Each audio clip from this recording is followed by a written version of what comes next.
going to make BLTs, bacon, lettuce, and tomato sandwich. I don't know why they don't have an S in there, but that's too bad. What you're gonna need, bread, lettuce, butter. This is a butter container. We don't have much butter, but that won't be enough. Tomatoes, bacon. You don't need. We usually use thick cut bacon. You don't need thick cut bacon. And we're going to be making it two different ways to see which one is better and which one is not going to do it. It's not going to be as good. And here we're going to have some avocado. Avocado is what we have, and our family loves it. So we're going to use avocado. Most people, you can use cheese too, but we don't have any cheese, so that's too bad. And for the side, we are going to make some delicious cinnamon apples.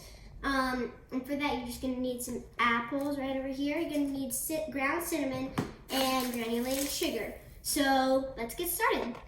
So first thing we're going to do is you want to get your bacon going first, because that's going to take a bit longer than anything else in a BLT. So we're going to do it two ways and figure out which is better. And we're not going to do it on the skillet the way you think we'd probably do, because in the BLT you don't really want stuff that's really greasy.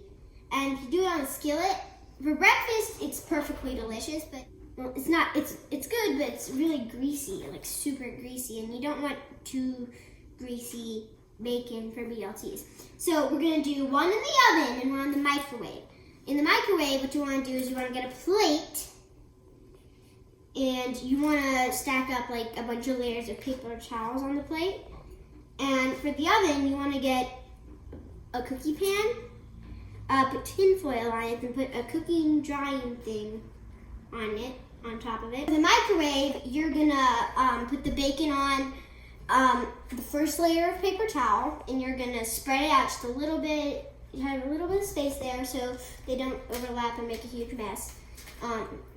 And I forgot to mention that for the oven, you want to preheat it to 400 degrees Fahrenheit, and it's going to be in the oven for about 16 to 17 minutes. And now we're going to cover it with paper towel so it doesn't make a huge mess in the microwave. And we have thick cut bacon. For thick cut bacon, you want to do about 4 to 5. You want to eat for each slice. You want to have 1 minute. So we have 4 slices. That'll be about 4 minutes. You have thin cut bacon. You might want to do a bit less, like 45 seconds. But there are two reasons why I'm using thick cut bacon right now. One, so I don't have to do the math of the number 45 minutes. Too hard. And two, also that's the only thing we had in the fridge, so lucky me. So now we're gonna get the bacon in the oven. If you're a littler kid, you might want to have some. You might want to ask a grown-up to do it. If you're an older kid like me, you want to have supervision and oven mitts. Well, everyone wants to have oven mitts, but so as it's going in, you gotta put it out really far back there, and then we're gonna set a timer for about 17 minutes. Now we're gonna put the bacon in the microwave. Our microwave's a little bit tall, so my mom's gonna do it for me. And so you want to set, because we have 4 pieces of bacon, we're setting in for 4 minutes. So my mom took it out of the microwave, and I'm very excited for the bacon reveal. Okay, whatever. Whoa, it's good bacon. You don't want it cooked much more than that. That's almost practically super perfect. It is perfect, actually. So this is good bacon, and now we're going to talk about what you need to do with the bread. So we're going to make some. So now I'm going to talk about how to make the bread, and we're going to use whole grain oat bread, but you can use literally any type of sandwich bread, and we're going to be cooking it on the griddle.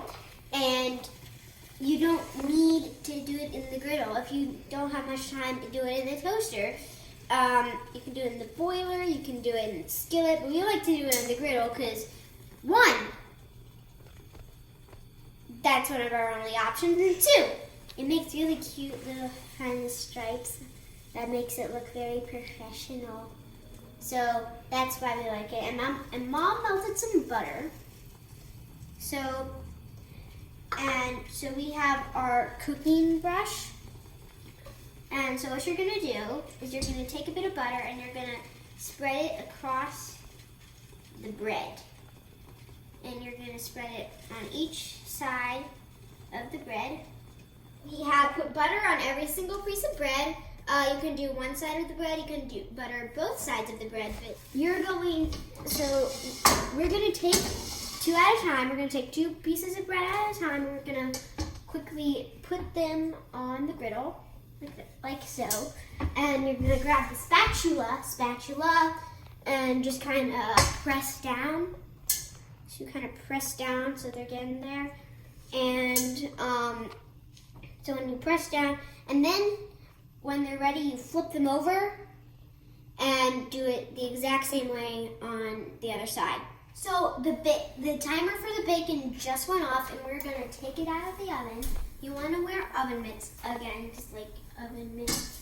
And it's gonna be even more hot, so you gotta be extra careful when you take it out. Even more than when you put it in.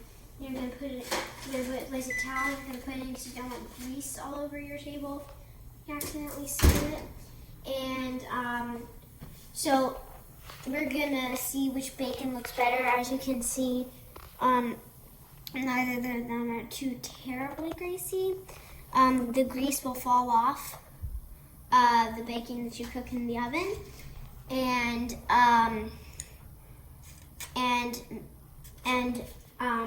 I particularly think this bacon looks more appetizing and delicious, but this kind of looks sad to me. So I think the oven is a better way, but this way is better if you don't have that much time. So if you really don't have much time, do this type of bacon. If you have time and you want something good, do oven bacon. So while the bread is cooking over there, we're gonna work on our side dish, and delicious cinnamon apples. If you can cut them with a knife, or you can have a very fancy apple cutter like we do. And so you're gonna press in and go. So that's a bunch of apples, and you're gonna press down until you have apple slices. You wanna put them in a bowl. If there's any seeds in them, or like that, you might want to cut that out, like this. So that's no longer there. And you don't want to put the core in there. Core goes in there, it's just not good. No one ever eats the core anyway, so I don't see why you want to put it in, like, oh, cinnamon apples. Let's use the core, even though you never eat apples with the core. So maybe cinnamon apples are different. No, they're not. So you want to have a little bit of sugar. Not too much sugar, got like that much was enough. You want to give a little pinch, and you want to add a little bit just for the flavor, and then you're going to microwave it for about 3 to 4 minutes, 3 to 5 minutes actually, and that's your side dish, cinnamon apples. So now we're going to plate the dish. So what you need, you're going to take one of the pieces of bread, delicious bread, and so then you're going to put tomatoes on it. We cut the tomatoes outside the video. You're going to also put some lettuce on top of it. And then you're going to add the bacon. And bacon is good, and bacon is good, bacon is sweet, bacon is going to go to this one here beat. So what I like to do, I also like to double up on it. So it's like a thick, nice sandwich, and then kind of like, so like if you ever get the garbage can gets too big, so you press down on it because it's too big, you do that. So now you have a very delicious BLT sandwich. And so here we have the cinnamon apples. They're really hot, so, and then you want to put some on it. So this is more of a side dish, so I'm putting it on the plate because I love cinnamon apples, but right now they could burn me. So, there's your delicious BLT sandwich. You can put mayonnaise, mustard, ketchup, sometimes ketchup. I would not put ketchup, but I prefer just the original. And also we have some avocados. I don't really like avocados, but my family does, so that's why I have them, and cheese too. So, thank you for watching. Goodbye!